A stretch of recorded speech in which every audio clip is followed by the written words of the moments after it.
अवनी संस्था स्थलांतरित बालकांच्या शिक्षणाच्या अधिकारावर काम करते। ही संस्था ऊसतोड आणि वीटभट्टीवरील बालकं यांच्या कुटुंबांशी संपर्क करून त्यांना प्राथमिक शिक्षण मिळावं यासाठी प्रयत्न करत आहे। यावर्षी साखर कारखाने सुरू झाल्यानंतर गेल्या महिनाभरात जिल्ह्यातील 11 सहकारी साखर कारखाने आणि जिल्ह्यातील वीटभट्टी या ठिकाणी अवनी संस्थेनं केलेल्या सर्वेक्षणात 12,000हून अधिक बालकं शिक्षणापासून वंचित असल्याची धक्कादायक माहिती पुढे आली आहे। या प्रकरणी शासन दरबारी पाठपुरावा सुरू असून संस्थेच्या वतीनं स्थलांतरित कामगारांच्या बालकांचं मराठवाड्यातून ऊसतोडीवर आणि वीटभट्टीवर होणारं स्थलांतर थांबवण्याचा प्रयत्न सुरू असल्याचं यावेळी सांगण्यात आलं। शिक्षण हक्क कायदा 2010 लागू होण्यापूर्वी शासनामार्फत शाळाबाह्य स्थलांतरित बालकांसाठी महात्मा फुले शिक्षण हमी योजना, सेतू शाळा, साखर शाळा हे उपक्रम अस्तित्वात होते। शिक्षण कायदा लागू झाल्यापासून शासनानं या शाळा बंद केल्या, पण स्थलांतरित कामगारांच्या मुलांच्या शिक्षणाची सोय केली नाही। त्यामुळे अनेक लहान मुलं शिक्षणापासून वंचित राहत आहेत। कोल्हापूर जिल्ह्यात विविध साखर कारखान्यावर कामासाठी येणाऱ्या कामगारांची बालकं त्यांच्या सोबत असतात, मात्र दूरचं अंतर असल्यानं कारखानदार आणि वीटभट्टी मालक त्यांच्या प्रवासाची व्यवस्था करत नाहीत। परिणामी त्यांची मुलं शिक्षणापासून वंचित राहतात।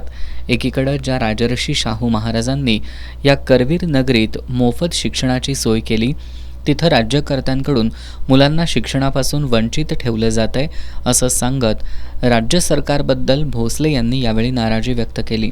जिल्ह्यामध्ये प्रत्येक वर्षी 7 महिन्यांसाठी ऊसतोड आणि वीटभट्टीवर मोठ्या प्रमाणामध्ये स्थलांतर होत असतं। या दोन्ही व्यवसायामध्ये पालकांसोबत त्यांची मुलं येतात आणि ही मुलं आल्यानंतर त्यांना शिक्षण मिळत नाही, तर त्यांना कंपल्सरी काम करावं लागतं, ऊस तोडावे लागतात, वीटभट्टीवर काम करावं लागतं।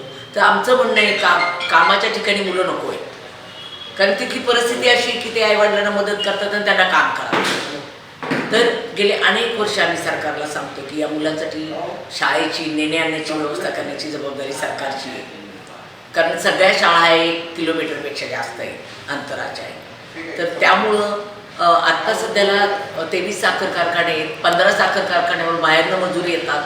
8 ते 10 हजार मुलं आज शिक्षणापासून वंचित या जिल्ह्यात आम्हाला दिसत आहेत। ऊस तोडवर 8 ते 10 हजार, वीटभट्ट्यांवर जवळजवळ 6,500 ते 7,000 मुलं आज विटा खात आहेत आणि ही कलंक देणारी बाब आहे या जिल्ह्यासाठी।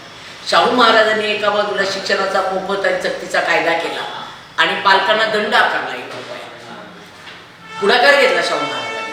पण आज आपण बघतोय की आपल्या इथल्या राज्यकर्त्यांना याचं काहीच वाटत नाही। शैक्षणिक कायदा 2000ची पुन्हा अंमलबजावणी व्हावी यासाठी आता अवनी संस्थेच्या वतीनं 27 आणि 28 डिसेंबर रोजी कोल्हापुरातील हॉटेल वुडलँड इथं शिक्षण हक्क परिषदेचं आयोजन केलंय। या परिषदेला स्थलांतरित पालक, शिक्षक, कामगार विभागातील अधिकारी, अंगणवाडी सेविका प्रतिनिधी, जिल्हा परिषदेचे मुख्य कार्यकारी अधिकारी आणि जिल्हाधिकारी उपस्थित राहणार आहेत अशी माहिती संस्थेच्या अध्यक्षा अनुराधा भोसले यांनी पत्रकार बैठकीत दिली। या पत्रकार बैठकीला सातप्पा मोहिते, अमर कांबळे, रवी कुऱ्हाडे, प्राध्यापक सुभाष जाधव उपस्थित होते।